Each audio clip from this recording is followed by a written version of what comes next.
नमस्कार दोस्तों। आज मैं आप लोग के लिए साइंस का वन लाइनर प्रश्न लेकर के आया हूँ। तो अगर आप किसी भी एग्जाम की तैयारी कर रहे हो तो आपके लिए इम्पोर्टेंट होगा। तो चलिए देर ना करते हुए शुरू करते हैं।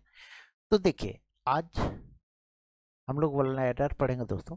तो पहला है प्रमुख भौतिक राशियां व उनके मात्रक। पहला है प्रश्न है, कुल मूल मात्रकों की संख्या होती है तो कितनी होती है? 7 होती है दोस्तों। नेक्स्ट प्रश्न है, माप तौल का अंतरराष्ट्रीय कार्यालय है तो फ्रांस में है। कहाँ है? फ्रांस में। नेक्स्ट प्रश्न है आपका, लंबी दूरी मापने में समानता प्रयोग होता है तो प्रकाश वर्ष का प्रयोग होता है। किसका प्रयोग होता है दोस्तों? तो प्रकाश वर्ष का प्रयोग होता है। नेक्स्ट है, दूरी मापने की सबसे बड़ी इकाई है, ये पारसेक है दोस्तों। नेक्स्ट प्रश्न आपका, तेल की माप समानता की जाती है तो बैरल में। नेक्स्ट है, समुद्र की गहराई मापने में प्रयुक्त होता है तो फायदम। हमेशा पूछता है दोस्तों कि समुद्र की गहराई मापा जाता है तो फायदा में मापा जाता है। नेक्स्ट है, एक प्रकाश वर्ष बराबर 9.48 गुने 10⁻15 मीटर या 9.4 गुने 10⁻12 किलोमीटर। देखिए यहाँ ध्यान दीजिएगा, दोनों एक ही है 9.48, ठीक है, यहाँ भी वही है, ठीक है, लेकिन क्या है, मीटर में है तो यहाँ 15 है, ठीक है, और यहाँ किलोमीटर में है तो ये 12 है। बस इतना ही अंतर दोस्तों। नेक्स्ट प्रश्न है आपका, एक पारसेक बराबर 3.26 प्रकाश वर्ष होता है। कितना? एक पारसेक बराबर 3.26 प्रकाश वर्ष होता है। अगला प्रश्न है, एक बैरल में 159 लीटर होता है, 159 लीटर दोस्तों, ठीक है। नेक्स्ट प्रश्न है, शोर या ध्वनि को मापा जाता है तो डेसिबल में मापा जाता है। जो लोग अभी तक कुछ भी नहीं पढ़े हो दोस्तों, एक बार रिवीजन कर ले, ठीक है, बहुत ही ज्यादा फायदा होगी। नेक्स्ट है दोस्तों, एसआई पत्ती किसका विस्तृत रूप है? तो एमकेएस पत्ती का। अब है मूल मात्रक, भौतिक राशियां, एसआई मात्रक और संकेत। तो लंबाई का मात्रक क्या होता है? तो मीटर। देखिए मन ही मन आप भी बोलिए, मैं क्वेश्चन बोलता हूं तो आप भी आंसर देने का कोशिश कीजिए दोस्तों, खुद ही अपने मन में बोलिए। देखिए आपको पता चलेगा आपको याद है या नहीं। नेक्स्ट है द्रव्यमान। द्रव्यमान का एसआई मात्रक क्या है? किलोग्राम। और संकेत क्या है? केजी है। नेक्स्ट है समय। समय का क्या होता है एसआई मात्रक? तो सेकेंड, ठीक है। विद्युत धारा का एम्पियर। एसआई मात्रक क्या है विद्युत धारा का? तो एम्पियर है। ताप का क्या है? तो केल्विन। ज्योति तीव्रता का क्या है? तो कैंडेला, ठीक है। नेक्स्ट है पदार्थ की तीव्रता है तो मोल है। क्या है? मोल है। नेक्स्ट है आपका दोस्तों संपूरक मात्रक। क्या? समतल कोण। समतल कोण का एसआई मात्रक क्या है? रेडियन। और ठोस कोण का क्या है? तो स्टेडियन है दोस्तों। चलिए आगे बढ़ते हैं और नेक्स्ट प्रश्न को देखते हैं। अब देखिए नेक्स्ट प्रश्न, बार किस राशि का मात्रक है? तो वायुमंडलीय दाब का। अगला प्रश्न है आपका, हर्ट्ज किस राशि का मात्रक है? तो आवृत्ति का। अगला प्रश्न दोस्तों, पास्कल किस राशि का मात्रक है? तो द्रव दाब का। नेक्स्ट आपका, किलोवाट घंटा किस राशि का मात्रक है? तो ऊर्जा का है दोस्तों। देखिए नेक्स्ट प्रश्न आपका, मानव शरीर के समान ताप होता है तो 98.4 डिग्री फ़ारेनहाइट बोलिए, या केल्विन में 310 केल्विन, या सेल्सियस में 36.9 डिग्री सेल्सियस, या 37 डिग्री सेल्सियस देगा दोस्तों, ठीक है। या 36.9 डिग्री सेल्सियस नहीं रहे तो 37 डिग्री सेल्सियस रहेगा आपका। चलिए नेक्स्ट है आपका, डबसन किसकी इकाई है? तो ओजोन परत मापने की। नेक्स्ट है आपका, विद्युत प्रतिरोध की इकाई क्या है? तो ओम है। क्या है दोस्तों? तो ओम है। अगला है, कार्यवाही ऊर्जा का मात्रक है, ये जूल है। चलिए आगे बढ़ते हैं और नेक्स्ट प्रश्न को देखते हैं। अब देखिए अगला प्रश्न दोस्तों, अगला प्रश्न है, ऊष्मा का मात्रक होता है तो जूल या किलो जूल या कैलोरी, ठीक है। नेक्स्ट है आपका, बल का मात्रक है तो न्यूटन। क्या है दोस्तों? तो न्यूटन है। अगला प्रश्न है, त्वरण का मात्रक है मीटर प्रति सेकेंड स्क्वायर। अगला है, शक्ति का मात्रक है जूल प्रति सेकेंड या वाट, ठीक है। नेक्स्ट है आपका, एक शक्ति बराबर होता है तो 746 वाट होता है। कितना होता है दोस्तों? तो 746 वाट होता है। अगला प्रश्न है आपका, लेंस की क्षमता का मात्रक है तो डायोप्टर है। अगला है विद्युत धारा, तो ये एम्पियर होता है दोस्तों। विद्युत ऊर्जा तो किलोवाट घंटा होता है।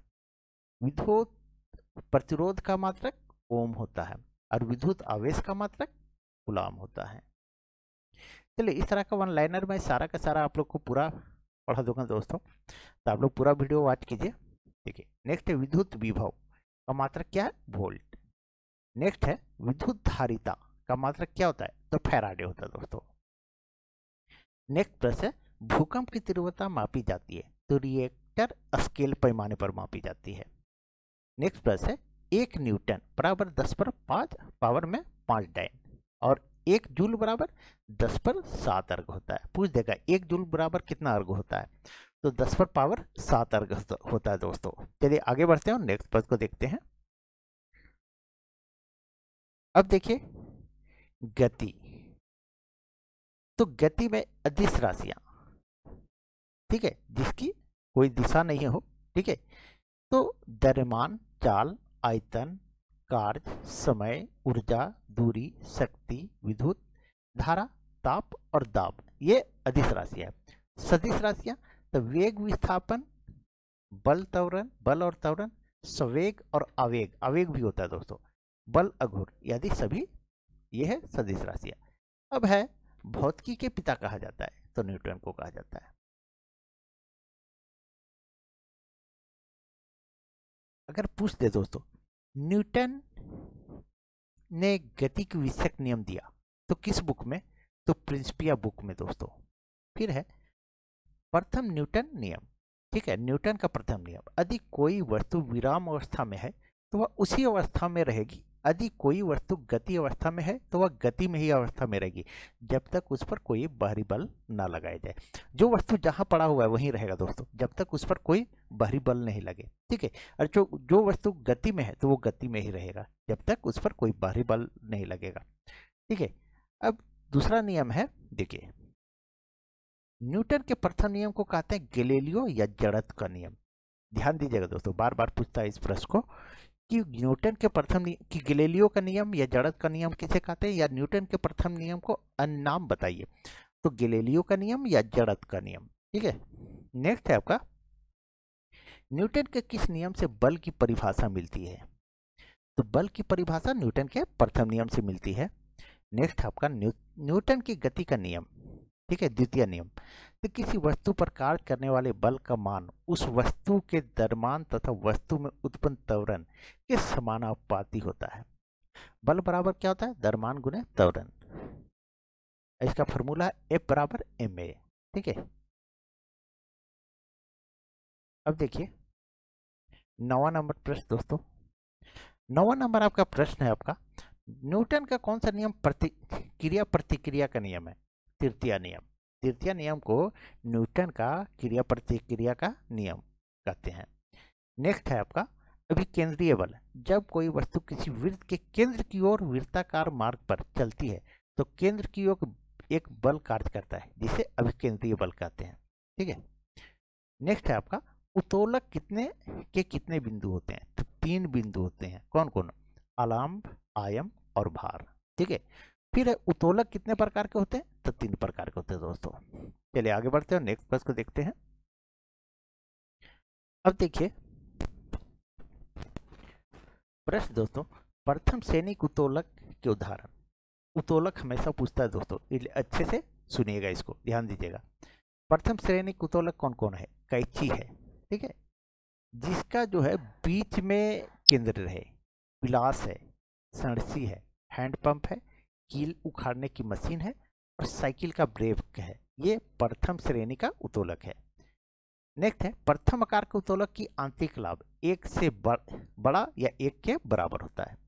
नेक्स्ट है द्वितीय श्रेणी उत्तोलक, ये सरौता है, नींबू निचोड़ने की मशीन, एक पहिए की कूड़ा गाड़ी, ठीक है। नेक्स्ट है द्वितीय श्रेणी का आंशिक लाभ सदैव 1 से अधिक होता है। द्वितीय श्रेणी का आंशिक लाभ क्या होता है, सदैव 1 से अधिक होता है। चलिए आगे देखते हैं। नेक्स्ट है आपका तृतीय श्रेणी का उत्तोलक, चिमटा, मनुष्य का हाथ आदि।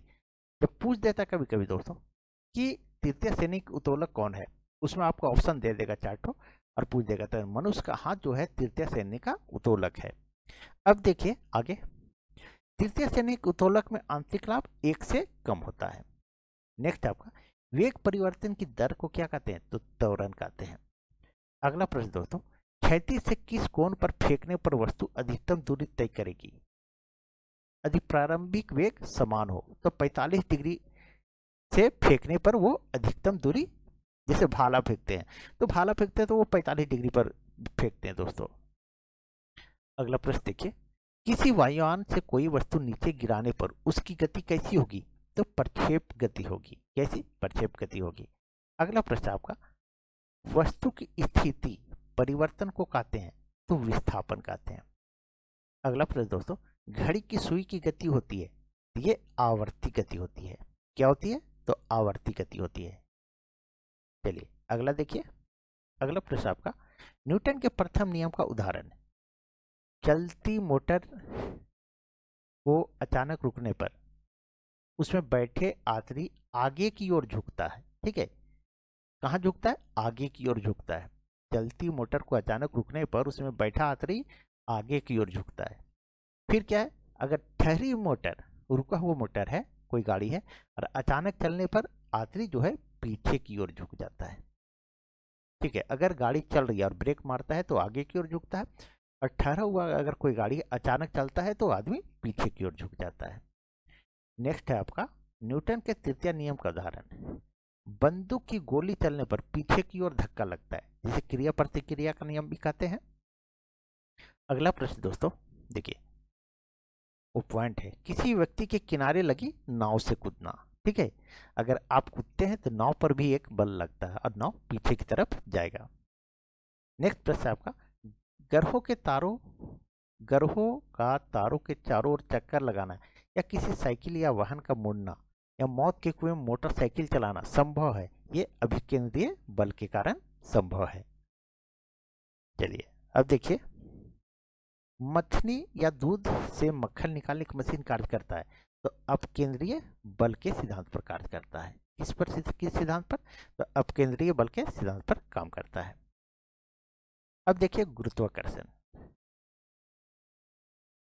तो गुरुत्वाकर्षण से कुछ प्रश्न दोस्तों। तो प्रश्न है, पृथ्वी के तल से पलायन वेग का मान क्या होता है, तो 11.2 किलोमीटर प्रति सेकेंड। यानी 11.2 किलोमीटर प्रति सेकेंड से अगर कोई वस्तु हम पृथ्वी से फेंक देते हैं तो वो पृथ्वी पर कभी भी वापस नहीं आएगा। अब देखिए नेक्स्ट है आपका, भू स्थिर उपग्रह का पलायन वेग आवर्तकाल होता है, तो 24 घंटे का होता है। अगला प्रश्न है, यदि किसी पिंड को 11.2 किलोमीटर प्रति सेकेंड के वेग से फेंका जाए तो पिंड पृथ्वी पर कभी नहीं लौटेगा दोस्तों। कितना, 11.2 किलोमीटर प्रति सेकेंड। ठीक है, अगला है, अगर हम एक पत्थर को चांद से पृथ्वी पर लाए तो उसका भार बदल जाएगा। क्या बदलेगा, भार बदल जाएगा। नेक्स्ट आपका, जी का मान होता है तो 6.67 गुने 10 पर पावर माइनस में 11। ठीक है, newton metre square by kilogram square होता है। नेक्स्ट प्रश्न आपका, पृथ्वी सभी वस्तुओं को अपनी तरफ खींचती है, सर्वप्रथम बताया, किसने बताया था, ये आर्यभट्ट ने बताया था। अगला प्रश्न देखिए आप, जी का मान सर्वाधिक कहाँ होता है, ये ध्रुवों पर होता है। जी का मान कहाँ होता है सबसे अधिक, तो ध्रुवों पर होता है। फिर बोला है जी का मान न्यूनतम कहाँ होता है, तो भूमध्य रेखा पर होता है। ये देखिए दोस्तों, ये भूमध्य रेखा, ये बीच में जो 0 डिग्री होता है इसी को भूमध्य रेखा बोलिए या विषुवत रेखा बोलिए। ध्रुव यहाँ होता है 90 डिग्री पे। ठीक है, फिर है जी का मान शून्य कहाँ होता है, तो पृथ्वी के केंद्र पर होता है। अगला प्रश्न है, सूर्य पर किसी वस्तु का भार पृथ्वी की अपेक्षा होगा तो 28 गुना होगा। सूर्य पर किसी वस्तु का भार पृथ्वी की अपेक्षा कितना होगा, तो 28 गुना होगा दोस्तों। नेक्स्ट आपका है, चंद्रमा पर किसी वस्तु को भार पृथ्वी की अपेक्षा होगा तो 1/6 मतलब 1/6 गुना होगा दोस्तों। नेक्स्ट प्रश्न आपका, पृथ्वी का एकमात्र प्राकृतिक उपग्रह, तो ये चंद्रमा है। क्या है, चंद्रमा है। और मंगल का 2 उपग्रह है, डेमोस और फेबोस, इसको याद रखिएगा। नेक्स्ट है आपका, जब लिफ्ट ऊपर की ओर जाती है तो पिंड का भार बढ़ा हुआ प्रतीत होता है, यानी ऊपर अगर कोई चीज हमको लिफ्ट लगेगी तो उसे तो वजन तो भार बढ़ ही जाएगा, ठीक है, बढ़ा हुआ महसूस होगा। नेक्स्ट है आपका, जब लिफ्ट नीचे की तरफ आती है तो लिफ्ट में स्थिर पिंड का भार घटा हुआ प्रतीत होता है। अगला है, यदि लिफ्ट एक समान वेग से ऊपर नीचे गति करे तो लिफ्ट में स्थिर पिंड के भार में कोई परिवर्तन नहीं होगा, ठीक है। नेक्स्ट है आपका, सबसे दूरस्थ ग्रह कौन सा है? तो वरुण है, ठीक है। पहले प्लेटो था, तब प्लेटो को ग्रह की दृष्टि से ये हटा दिया गया, ठीक है। तो अब हो गया कौन? वरुण हो गया। नेक्स्ट है आपका, किसी ग्रह के चारों ओर परिक्रमा करने वाले पिंड को कहते हैं? तो उपग्रह कहते हैं। ग्रह के चारों ओर परिक्रमा करने वाले तो उपग्रह कहते हैं। चलिए अब देखते हैं प्रेशर यानी दाब। पहला प्रश्न दोस्तों, किसी बिंदु के एकांक क्षेत्रफल पर लगने वाले बल को कहते हैं? क्या कहते हैं? दाब कहते हैं। दाब का मात्रक क्या होता है? न्यूटन मीटर स्क्वायर या पास्कल होता है, ठीक है। नेक्स्ट है दोस्तों, वायुमंडलीय दाब का एसआई मात्रक है तो बार है, क्या है? मात्रक है। अब एक बार बराबर क्या होता है? तो 10⁵ न्यूटन प्रति मीटर स्क्वायर। नेक्स्ट है, पृथ्वी की सतह से ऊपर जाने पर वायुमंडलीय दाब क्या होता है? कम होता है। क्या होता है? कम होता है। अगला प्रश्न है, वायुमंडलीय दाब मापा जाता है तो बैरोमीटर से। किससे? तो बैरोमीटर से मापा जाता है। अगला प्रश्न है, बैरोमीटर का पाठ्यक्रम जब एकाएक नीचे गिरता है तो आंधी आने की संभावना होती है, ठीक है। बैरोमीटर का पाठ्यक्रम पाठ्यांक जब एकाएक नीचे गिरे तो आंधी आने की संभावना होती है। नेक्स्ट है, बैरोमीटर का पाठ्यक्रम जब धीरे धीरे नीचे गिरता है तो वर्षा होने की संभावना होती है। अगला है, बैरोमीटर का पाठ्यांक जब धीरे धीरे ऊपर चढ़ता है तो दिन साफ रहने की संभावना होती है। अगला प्रश्न देखिए दोस्तों, hydraulic lift, hydraulic press, hydraulic brake किस नियम पर कार्य करता है? ये पास्कल के नियम पर काम करता है। नहीं, हाइड्रोलिक आपका लग गया, ठीक है, तो आप पास्कल आंसर कीजिएगा। क्या कीजिएगा? Pascal. Hydraulic brake, hydraulic lift, hydraulic press, ये सभी पास्कल के नियम पर कार्य करता है। अगला प्रश्न है, द्रव दाब निर्भर करता है तो पात्र की आकृति पर जिससे द्रव रखा गया है। अगला प्रश्न है, बांध की दीवारें नीचे की तरफ चौड़ी बनाई जाती है या मोटी बनाई जाती है ताकि वह गहराई के साथ साथ बढ़ने वाले दाब को सहन सके, ठीक है। नेक्स्ट आपका, लाइफ जैकेट डूबते व्यक्ति को कैसे बचाता है? या व्यक्ति को उतरता रखने के लिए उसके आयतन में वृद्धि कर देता है, मतलब तैरते हुए रहने के लिए। चलिए अब देखते हैं पलवन, ठीक है। प्रश्न दोस्तों, आर्किमिडीज का सिद्धांत। देखिए, जितना पानी से है संबंधित है, डूबने उबने वाला जितना भी है पानी से संबंधित सभी का सभी आर्किमिडीज का सिद्धांत है दोस्तों। जब कोई वस्तु किसी दर में पूर्णता या आंशिक रूप से डुबोई जाती है तो उसके भार में कमी या आभास होता है, ठीक है। भार में यह कमी वस्तु द्वारा हटाए गए द्रव के भार के बराबर होती है। किसी वस्तु का घनत्व बराबर द्रव्यमान बटा आयतन मात्रक किलोग्राम मीटर क्यूब होता है। नेक्स्ट है, आपेक्षिक घनत्व मापा जाता है तो हाइड्रोमीटर से मापा जाता है दोस्तों। नेक्स्ट प्रश्न है आपका, अपेक्षिक घनत्व का मात्रक है, यह एक अनुपात है, इसका मात्रक नहीं होता है। अपेक्षिक घनत्व का मात्रक नहीं होता है। अब देखिए, समान जल की अपेक्षा समुद्री जल में तैरना आसान है क्योंकि समुद्री जल का घनत्व अधिक होता है। नेक्स्ट है, जब बर्फ समुद्र में तैरती है तो उसका कितना भाग ऊपर होता है? तो 1/10 भाग ऊपर होता है दोस्तों। नेक्स्ट प्रश्न है, दूध की शुद्धता मापी जाती है तो लैक्टोमीटर से। किससे? लैक्टोमीटर से। अगला प्रश्न है, किसी बर्तन में पानी भरा है और उस पर बर्फ तैर रही है। जब बर्फ पूरी तरह पिघल जाएगी तो पात्र में पानी का तल पहले के समान ही रहेगा, ये नहीं कि बढ़ जाएगा, ठीक है, बढ़ेगा नहीं दोस्तों, जितना है पानी उतना ही रहेगा। नेक्स्ट है आपका, वायुयान या फुहारा किस सिद्धांत पर कार्य करता है? तो बर्नौली के सिद्धांत पर। नेक्स्ट है, बादलों का वायुमंडल में तैरने का क्या कारण है? तो वायुमंडल में बादलों का तैरने के कारण उसका घनत्व हवा के घनत्व से कम होता है। क्या होता है? कम होता है। नेक्स्ट है दोस्तों, पलवन के सिद्धांत की खोज द आर्किमिडीज ने किया था। अब देखिए पृष्ठ तनाव दोस्तों, क्या है? पृष्ठ तनाव। और इसका पीडीएफ में दोस्तों टेलीग्राम पे डाल दूंगा, तो आप लोग वहां से डाउनलोड कर सकते हैं। एक ही पदार्थ के अणुओं के बीच लगने वाले बल को कहते हैं तो सहसंजक बल कहते हैं। क्या कहते हैं? सहसंजक बल। दूसरा है दो भिन्न भिन्न पदार्थ के बीच लगने वाला आकर्षण बल को तो आसंजक बल कहते हैं। नेक्स्ट है पृष्ठ तनाव का मात्रक है तो न्यूटन मीटर होता है। क्या होता है? Newton metre. नेक्स्ट है द्रव का ताप बढ़ाने से पृष्ठ तनाव बढ़ता है।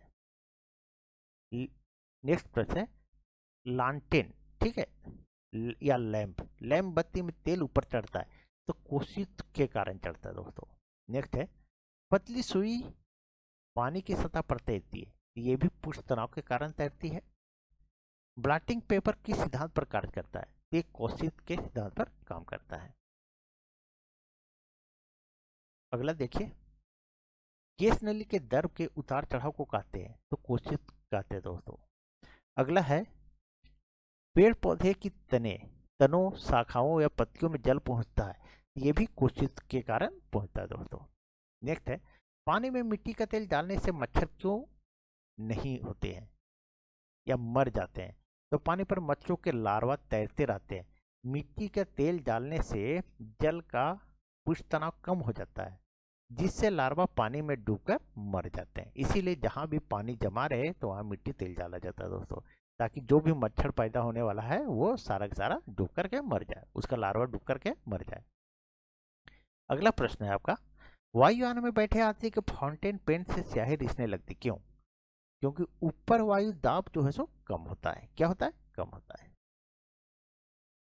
अगला है वर्षा की बूंदों के गोल होने का कारण है तो पृष्ठ तनाव है। क्या है? पृष्ठ तनाव है। नेक्स्ट है तेल जल की सतह पर फैल जाती है क्योंकि तेल का तल तनाव पानी से कम होता है। श्यानता देखिए दोस्तों, पहला है प्रश्न है किसी द्रव या गैस की दो क्रमागत परतों के बीच उनके अपेक्षित गति का विरोध करने वाले घर्षण बल को कहते हैं तो श्यान बल कहते हैं। नेक्स्ट है श्यानता का गुण है। श्यानता ये गुण है केवल द्रव तथा गैस का। पूछता है दोस्तों कि श्यानता किसका गुण है तो केवल द्रव और गैस का है, ठोस का नहीं दोस्तों, ये ध्यान रखिएगा। अगला प्रश्न है आपका, द्रवों में श्यानता होती है तो अणुओं में लगने वाला सहसंजक बल के कारण। नेक्स्ट प्रश्न है गैसों में श्यानता होती है एक परत की दूसरी परत के अणुओं के स्थानांतरण के कारण। नेक्स्ट प्रश्न है एक आदर्श तल की श्यानता होती है तो शून्य। क्या होती है? शून्य होती है। देखिए 6वां नंबर प्रश्न, ताप बढ़ने से द्रवों की श्यानता घट जाती है। नेक्स्ट है ताप बढ़ने से गैसों की श्यानता बढ़ जाती है। नेक्स्ट है दोस्तों धारा रेखीय प्रवाह के महत्तम गति को कहते हैं तो क्रांतिक वेग कहते हैं। अगला प्रश्न है अधिक शीत में मशीनों के पुर्जे जाम होने लगते हैं, ये स्नेहक की श्यानता के कारण। अगला देखिए दोस्तों, एक्स किरणों का उपयोग होता है तो चिकित्सा व औद्योगिक क्षेत्र में होता है। नेक्स्ट है रेडियो तथा टेलीविजन में उपयोग तरंगे तो दीर्घ रेडियो तरंगे हैं। क्या है? दीर्घ रेडियो तरंगे। नेक्स्ट है दिश किरणों की खोज की थी तो न्यूटन ने की थी। 17 है अगला है दोस्तों, अवरक्त किरणों की खोज की थी तो हार्शल ने की थी। नेक्स्ट प्रश्न है ऐसी तरंगे जिनका ध्रुवीकरण नहीं होता है तो अनुदैर्घ्य तरंगे है दोस्तों। नेक्स्ट भूकंप के समय कौन सी तरंगे निकलती है तो अप्रसरित तरंग निकलती है। नेक्स्ट प्रश्न है रडार पर शत्रु वायुयानों का पता लगाने में रेडियो तरंगों का उपयोग होता है। नेक्स्ट आपका सीटी स्कैन के लिए प्रयुक्त तरंग है तो एक्सरे है। क्या है? एक्सरे है। नेक्स्ट है एमआरआई, ठीक है, मशीन में तरंगों का प्रयोग होता है तो चुंबकीय तरंग प्रयोग होता है। नेक्स्ट देखिए दोस्तों, WHO के अनुसार एक नगर के लिए सुरक्षित ध्वनि प्रदूषण कितना है तो 45 dB दोस्तों, ठीक है। नेक्स्ट प्रश्न है आपका, ध्वनि का तारतम्य निर्भर करता है तो आवृत्ति पर निर्भर करता है। किस पर निर्भर करता है? आवृत्ति पर निर्भर करता है। नेक्स्ट है स्टेथोस्कोप कार्य करते ध्वनि परिवर्तन सिद्धांत पर। नेक्स्ट आपका उड़ते वायुयान की गति ज्ञात की जाती है डॉपलर प्रभाव द्वारा। नेक्स्ट प्रश्न दोस्तों, महिलाओं और बच्चों की आवाज पुरुषों से महीन या पतली क्यों होती है? तो उनके गले में निकली ध्वनि का तारत अधिक होने के कारण। क्या होता है? तारत अधिक होता है। महिलाओं की जो आवाज होती है पतली होती है क्योंकि तारत अधिक होती है। नेक्स्ट आपका वह तीव्रता जो ध्वनि प्रदूषण कही जाती है 80 dB या उससे अधिक। नेक्स्ट आपका पुल पर सैनिकों को ताल मिलाकर चलने से पुल टूटने का खतरा रहता है क्योंकि अनुनादी अवस्था उत्पन्न होने से पुल टूटने का खतरा रहता है। अंतिम प्रश्न देखिए, जिस प्रकाश की तरंग दैर्घ्य होती है तो 4000 ए से 8000 ए तक। ठीक है, तो दोस्तों अगर आप लोग को वीडियो अच्छी लगी तो प्लीज़ वीडियो को लाइक करें, चैनल को सब्सक्राइब करें और PDF जो दोस्तों आप लोग टेलीग्राम से ज्वाइन कर लें। चलिए, थैंक यू।